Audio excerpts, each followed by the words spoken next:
નમસ્કાર. રાજકોટની મોટી ખબર સામે આવી છે. આગામી 22 તારીખે ગૃહમંત્રી અમિત શાહ રાજકોટની મુલાકાતે આવશે. સહકારી બેંક ખાતે વિઠ્ઠલભાઈ રાદડિયાની પ્રતિમાનું અનાવરણ થશે.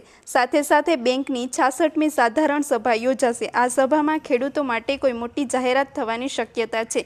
સભા સ્થળની તૈયારીઓ અંગે જયેશ રાદડિયાએ પણ મુલાકાત લીધી. વધુ સમાચાર માટે જોડાયેલા રહો આરપી ગુજરાત ન્યૂઝ રાજકોટ. આગામી 22 તારીખ અને સોમવારે બપોરે 1:30 વાગ્યે રાજકોટ રેસકોર્સ મેદાન ખાતે રાજકોટ જિલ્લા સહકારી બેંક અને જિલ્લાની બીજી 7 જિલ્લા લેવલની અમારી સંસ્થાઓની વાર્ષિક સાધારણ સભા યોજવા માટે જઈ રહી છે. હર વર્ષે આ સાધારણ સભા જામકુરના મુકામે મળતી હોય છે, પણ પ્રથમ વખત રાજકોટ શહેર ખાતે રેસકોર્સ ગ્રાઉન્ડમાં આ કાર્યક્રમ સાધારણ સભાનો અને સાથે સાથે સહકારી મહાસંમેલનનું આયોજન કરવા માટે અમે જઈ રહ્યા છીએ. આ કાર્યક્રમની અંદર દેશના ગૃહ અને સહકાર મંત્રી માનનીય અમિતભાઈ શાહ સાહેબ આ કાર્યક્રમની અંદર ઉપસ્થિત રહેવાના છે. આ કાર્યક્રમ રાજકોટ જિલ્લા સહકારી બેંકની જે હેડ ઓફિસ છે ત્યાંથી શરૂઆત થશે.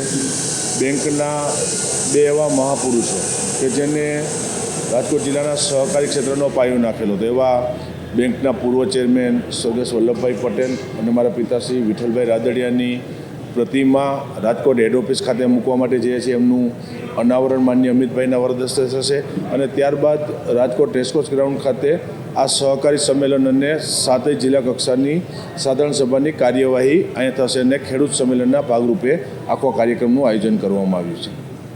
કોણ કોણ ઉપસ્થિત રહેશે, કઈ રીતનો કાર્યક્રમ રહેશે, ખેડૂતો માટે મહત્વની જાહેરાતો પણ થશે? કાર્યક્રમના અધ્યક્ષસ્થાને કીધું કે દેશના ગૃહ અને સહકાર મંત્રી અમિતભાઈ શાહ ઉપસ્થિત રહેવાના છે. અમારા પોરબંદર વિસ્તારના સાંસદ અને કેન્દ્રીય મંત્રી મનસુખભાઈ માંડવિયા ઉપસ્થિત રહેવાના છે.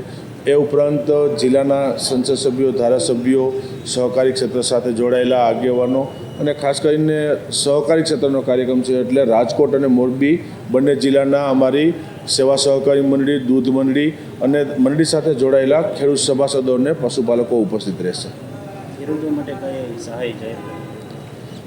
બેંકની દર સાધારણ સભાની અંદર હંમેશા હું કાયમી માટે મંડળી અને ખેડૂતો માટે જાહેરાત કરતો હોઉં છું.